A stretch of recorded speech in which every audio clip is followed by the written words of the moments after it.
Madam नमस्कार. हां नमस्कार. कसं नाव म्हटलं आपलं? माझं नाव श्वेतेली संजय पाटील. की गाव?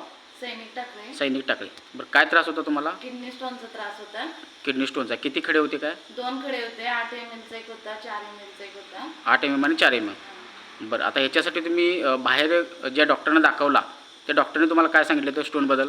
मला 2-3 डॉक्टरांनी सल्ला दिला होता ऑपरेशन करायला लागेल म्हणून. ऑपरेशन करायला लागेल म्हणून खड्यासाठी. खड्यासाठी. बरं, आता ही जी पामोसा कंपनीची जी औषधं आहेत या औषधांची माहिती तुम्हाला कशी मिळाली? माझी भाची आहे हां. अस्मिता चव्हाण, तिने ही माहिती दिली मला. ओके. त्यांनी तुम्हाला कोणती औषधं दिली? मला पामोस्टोन, लोणी आणि गोपसूर हां, ही औषध दिली. ही औषध दिली.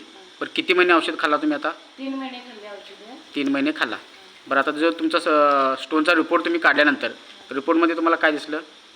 पूर्ण क्लिअर झाले म्हणून सांगितलं. पूर्ण क्लिअर झाले. क्लिअर झाले. हां, म्हणजे तुम्हाला 2-3 डॉक्टरांनी ऑपरेशन सांगितलं होतं. ऑपरेशनचा सल्ला दिला होता. हां. 2-3 म्हणजे 8 दिवसातून 15 दिवसातून मला इंजेक्शन घ्यायला लागत होतं, पोटात दुखत होतं. हां. मग ते डॉक्टरनी सांगितलं शेवटी तुम्हाला ऑपरेशन करायला लागेल म्हणून.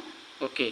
म्हणजे तुम्हाला ऑपरेशन करायला सांगितलं होतं, पण आपले हे औषध पामोसा कंपनी जे नोनी पामोस्टोन गोक्षीर घेतल्यानंतर ते तुमचं ऑपरेशन करायला सुद्धा कॅन्सल झालं. कॅन्सल झालं. ओके. मला आता काही त्रास नाही, एकदम रिलॅक्स आहे मी. काही सुद्धा त्रास नाही औषध घेतल्यापासून. ओके, म्हणजे पूर्णपणे समाधानी आहात तुम्ही. हां, समाधान. Okay, thank you madam.